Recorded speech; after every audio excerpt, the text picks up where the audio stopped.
Bismillahirrahmanirrahim.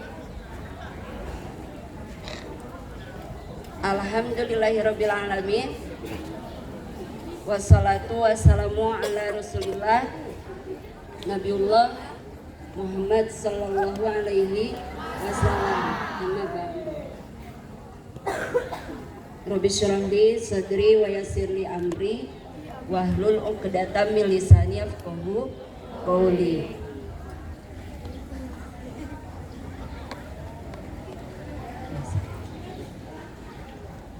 Ila hadrati Sayyidina Syafina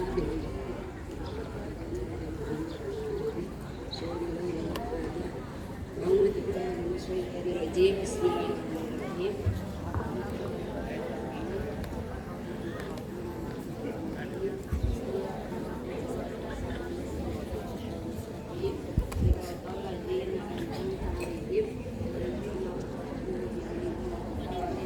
Amin.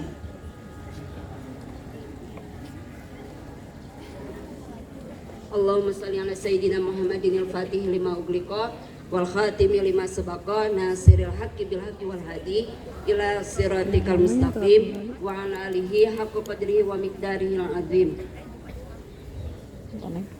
Oke, sebelum saya bicara, saya agak deg-degan berdiri di sini. Jujur aja, karena di belakangku ada senior-senior. Terus di samping itu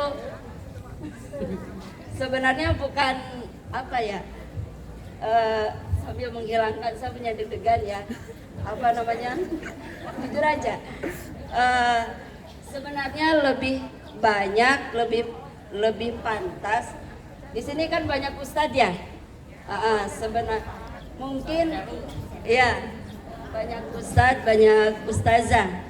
Nah, mungkin sekarang hari ini saya bukan menceramahi tepatnya, tapi lebih kepada mengingatkan, ya, mengingatkan apa? Sebentar lagi, sekitar 3 hari lagi ya, 3 hari lagi kita akan memasuki tahun baru Islam. Oh besok. Oke, tahun baru, ya intinya tahun baru Islam. Nah, ya tahun baru Islam.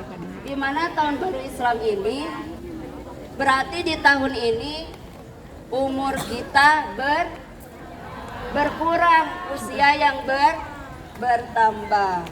Nah, saya hanya sekedar mengingatkan ya. Berangkat dari ada sebuah hadis yang mengatakan bahwa jatah umur dari umat Rasulullah Shallallahu Alaihi Wasallam itu sampai 1.500 tahun. Kabarnya ada hadis yang mengatakan seperti itu, bahwa umat Rasulullah sekali lagi akan hidup sampai 1.500 tahun.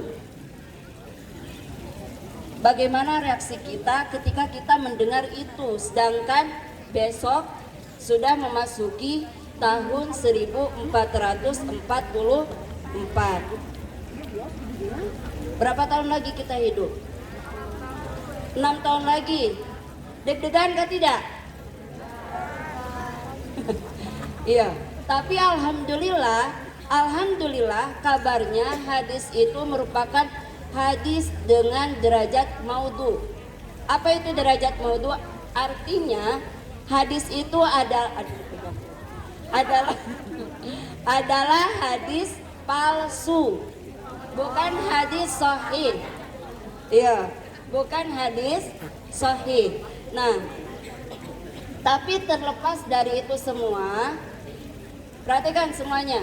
Terlepas dari itu semua, saya hanya ingin sekedar mengingatkan mulut ini, mengingatkan telinga ini yang paling dekat, dan mengingatkan telinga-telinga kita semua bahwa kita hidup harus tahu diri. Kita hidup harus apa? Tahu diri. Maksudnya berangkat dari satu ayat. Allah itu, perhatikan semuanya, Allah itu tidak gabut. Allah itu bukan sedang bosan, bikin manusia, ya, mau bikin manusia aja misalnya. Allah tidak seperti itu. Allah menciptakan kita manusia kan bukan? Kita manusia. Ada yang merasa sudah jadi jin? Atau jadi malaikat? Ada kan tidak? Saya tanya, ada yang merasa jadi malaikat? Atau merasa jadi setan? Tidak ada kan? Tidak ada. Iya. Nah, berarti kita ini masih seorang manusia. Benar? Kita makhluk yang real. Betul? Oke, berangkat dari satu ayat, wa ma khalaqtul jinna wal insa illa liya'budun. Tidaklah aku ciptakan jin dan manusia kecuali hanya untuk beribadah. Perhatikan, kita semua manusia, termasuk saya, termasuk senior saya, maaf tepuk tangan, termasuk semuanya yang ada di sini. Bahkan mungkin jin pun ada yang mendengar, karena kita dengan jin itu satu alam ya. Tapi jin tidak kelihatan. Kalau kita kan kelihatan. Kalau jin bisa lihat kita kan tidak? Baru kita bisa lihat jin? Tidak. Nah, berangkat dari ayat itu, oke, perhatikan. Berangkat dari ayat itu, cek Allah, perhatikan kata Allah begini, tidaklah aku ciptakan jin dan manusia kecuali hanya untuk beribadah. Jadi kita hidup ini bukan untuk main-main. Betul? Siapa di sini yang hidupnya merasa masih main-main? Saya. Ya saya juga main-main. Betul? Nah, jadi kita hidup untuk beribadah. Apakah harus sholat terus? Tidak. Betul ya? Kita ini beribadah. Apa makna ibadah di situ? Kita diciptakan oleh siapa? Kita sebelum menjadi manusia seperti ini, dulu kita di mana? Kita berada di alam ruh. Dari mulai ruhnya Nabi Adam hingga ruhnya manusia paling terakhir, kita bicara manusia aja, nggak perlu ngegibahin jin, tidak perlu kita bicara makhluk yang lain, kita aja, ya. Ini kan judulnya, sebenarnya topiknya itu muhasabah akhir tahun. Jadi kita bicara diri kita aja, biar kita tahu kita ini siapa, ya. Oke. Dulu di alam ruh, perhatikan, dulu di alam ruh, mulai dari ruhnya Nabi Adam sampai dengan ruhnya nanti manusia paling terakhir, itu sudah dibaiat oleh Allah. Tahu dibaiat? Kalau Kristen itu dibaptis. Bagaimana dibaptis? Ada yang mau saya baptis di sini? Saya celup di kolam. Ada? Nah, tidak mungkin.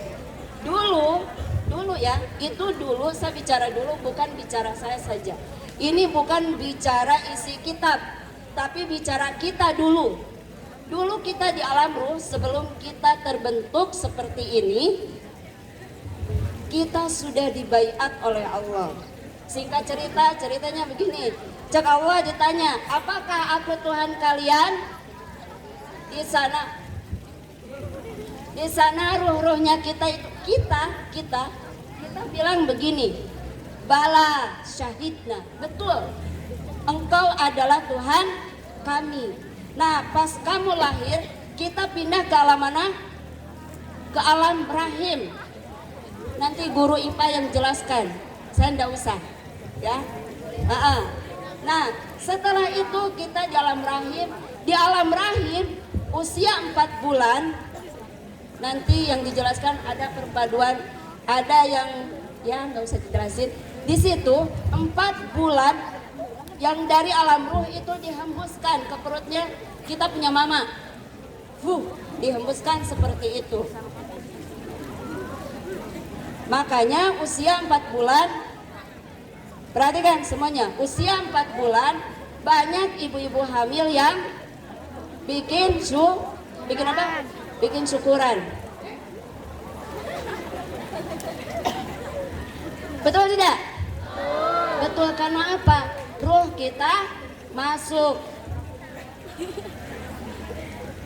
Oke, dipersingkat. Nah, setelah kita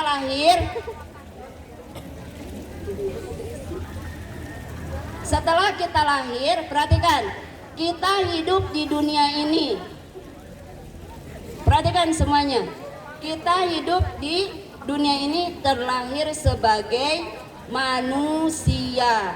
Dan kita hadir hari ini di muka bumi di jam sekarang, entah yang hidupnya di belahan dunia mana, itu hanya untuk beribadah.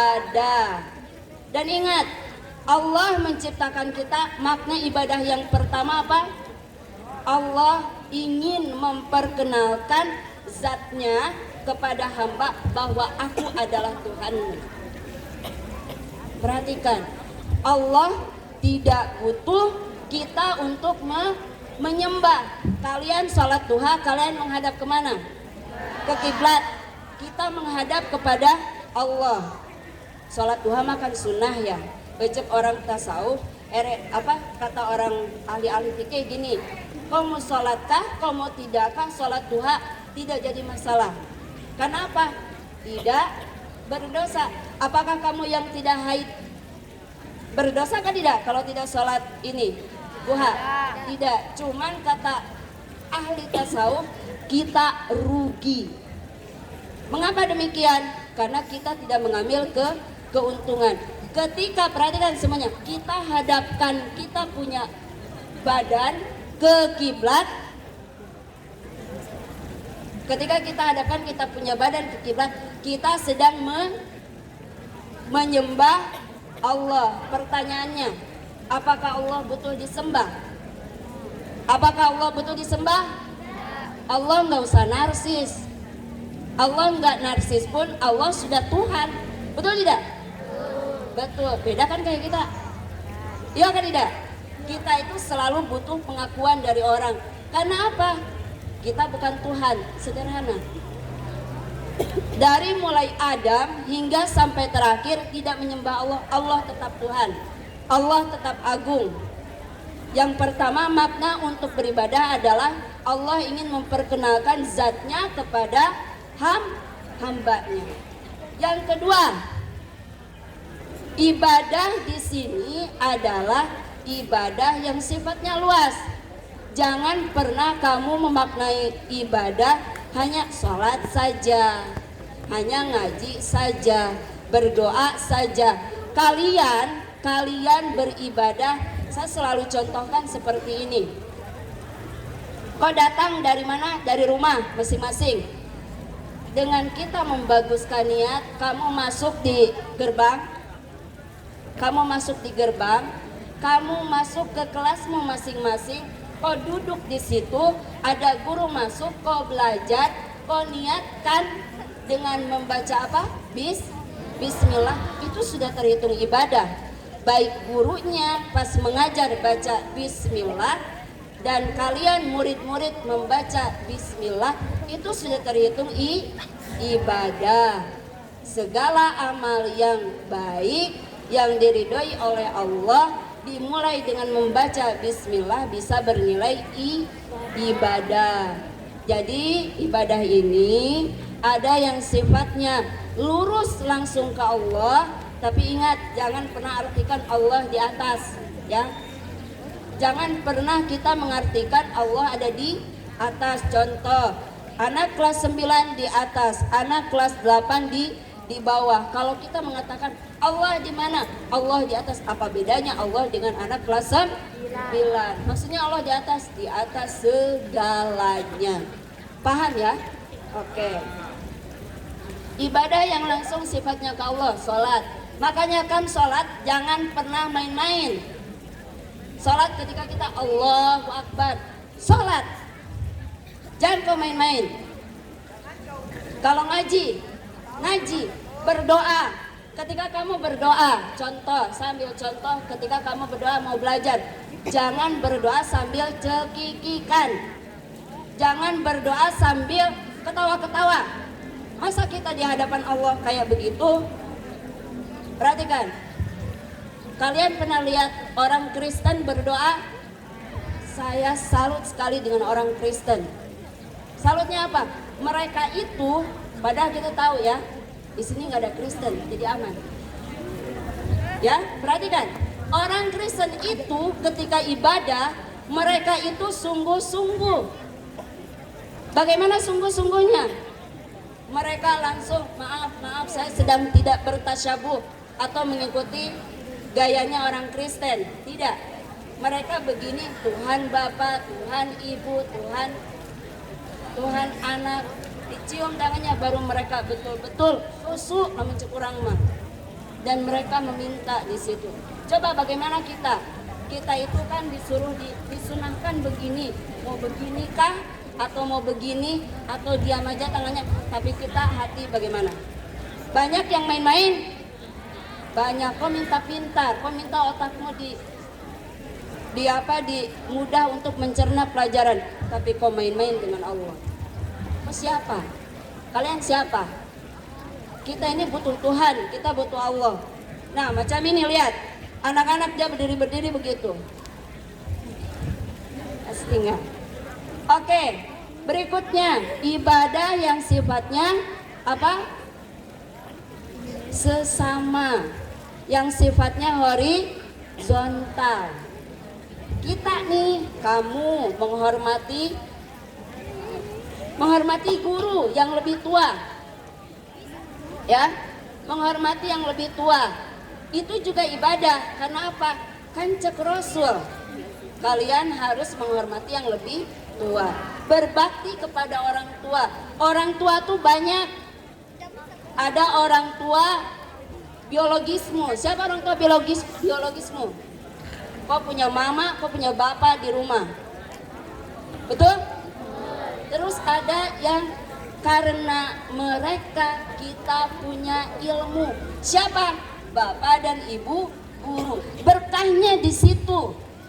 Kalau kau kurang ajar dengan kau punya guru, hilang itu keberkahan. Oke, baik, mungkin itu saja dari ibu. Nah, kamu perhatikan, kamu memperbanyak ibadah yang sifatnya ke Allah dan sifatnya sesama manusia. Serta makan sedikit dengan teman-temanmu juga, ya. Oke, baik.